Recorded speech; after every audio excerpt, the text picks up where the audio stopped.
Assalamualaikum warahmatullahi wabarakatuh. Adik-adik sekalian, kita lanjutkan di bagian ketiga dari permasalahan penduduk dan upaya penanggulangannya. Jadi yang berikutnya kita akan bicara mengenai kepadatan penduduk, kemudian komposisi penduduk, dan angka harapan hidup. Nah, mungkin yang pertama mengenai kepadatan penduduk ya. Mungkin kalian pernah datang ke Pulau Jawa, kalau yang berada di luar Jawa, atau orang yang saat ini mungkin lahir dan tinggal di Jawa, pernah nggak datang ke tempat lain di Indonesia yang di luar Jawa, misalnya di Kalimantan atau mungkin di Maluku atau juga mungkin ke Papua ya.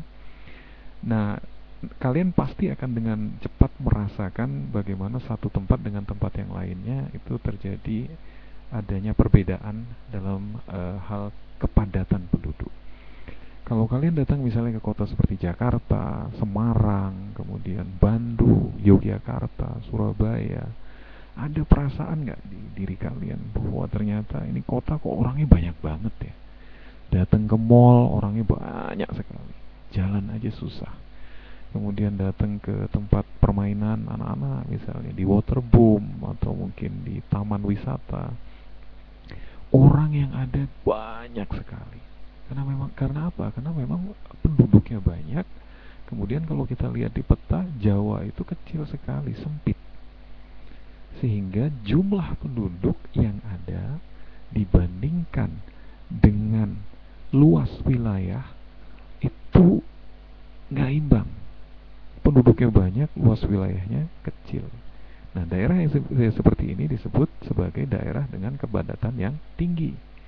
Bayangkan misalnya seperti di Kalimantan. Kalau kalian lihat di peta, Kalimantan luas sekali. Papua luas sekali. Penduduknya sedikit sekali. Nah, ini yang disebut sebagai daerah-daerah dengan kepadatan yang rendah. Jadi kepadatan penduduknya rendah. Kalau kalian punya kesempatan sekali-sekali datang mungkin ke kota Bontang misalnya di Kalimantan Timur, atau mungkin datang ke kota Tenggarong ya di Kalimantan Timur, atau kota Tanjung misalnya di Kalimantan Selatan, atau mungkin datang ke kota Jayapura di Papua, kalian akan dengan cepat merasakan bahwa di sana jauh lebih sepi, jauh lebih sepi. Karena apa? Penduduknya lebih sedikit, dan kemudian mereka tinggal tersebar karena wilayahnya luas sekali, sehingga kepadatannya lebih lebih rendah. Nah, ini yang disebut sebagai kepadatan penduduk. Nah, problem di Indonesia adalah bahwa kepadatan penduduk itu berkonsentrasi terlalu tinggi di daerah-daerah seperti di Jawa, Sumatera, Bali. Sementara di daerah-daerah lain seperti di Kalimantan, Sulawesi, Maluku, Papua, NTB, NTT itu masih sangat rendah karena penduduknya sedikit sementara luas wilayahnya lebih besar. Nah, kita harus mencoba untuk membuat agar kepadatan penduduk itu berimbang.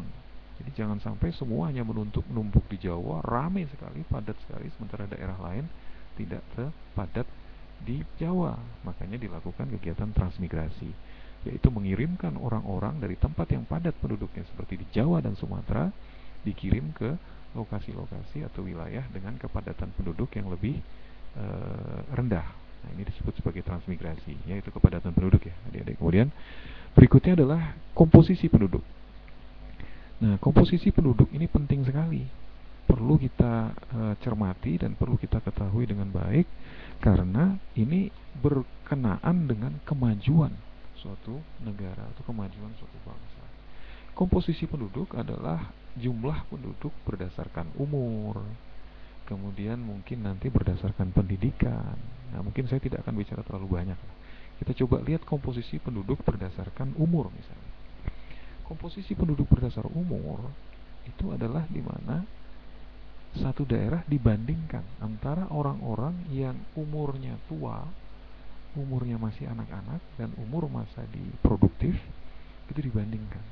Di Jepang, penduduk yang umurnya tua di atas 70 tahun itu besar sekali. Di Indonesia, penduduk dengan usia yang lanjut seperti itu biasanya tidak terlalu besar. Terbanyak di Indonesia adalah penduduk yang usia produktif antara 20, 30, 40 tahun, dan penduduk yang usia muda atau kanak-kanak di usia SD, SMP, dan SMA. Nah, biasanya negara yang baik itu adalah negara yang produktif ya, yang maju itu biasanya memiliki jumlah penduduk produktif yang besar, yaitu penduduk yang berusia dan mampu bekerja menghasilkan produksi itu tinggi. Nah, itu sebagai komposisi penduduk yang produktif. Di Indonesia mungkin kita masih karena terlalu tingginya jumlah kelahiran, makanya jumlah penduduk yang kanak-kanak atau usia muda itu tinggi sekali, sehingga kita beban biaya pendidikan besar sekali, sementara yang menghasilkan uang itu juga jumlahnya tidak terlalu besar, karena jumlah antara penduduk yang produktif yang bisa bekerja menghasilkan uang dengan jumlah penduduk yang harus ditanggung usia anak-anak itu berimbang di Indonesia.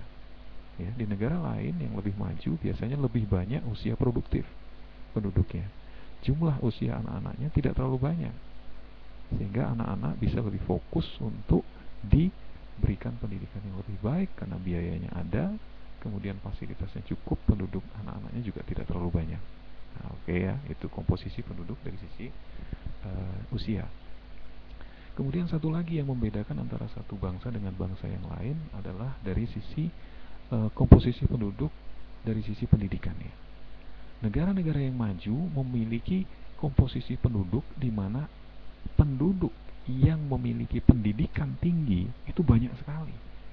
Sementara di Indonesia kebalikannya. Jumlah terbesar penduduk Indonesia adalah jumlah orang-orang yang tidak berpendidikan atau berpendidikan rendah. Lulus SD, tidak lulus SD, kemudian ada yang hanya lulus SMP, hanya lulus SMA. Sementara di negara-negara seperti negara Jepang, di negara Skandinavia ya seperti Norwegia, Swedia itu memiliki jumlah orang yang lulus S1, lulus S2, pendidikannya tinggi itu banyak sekali.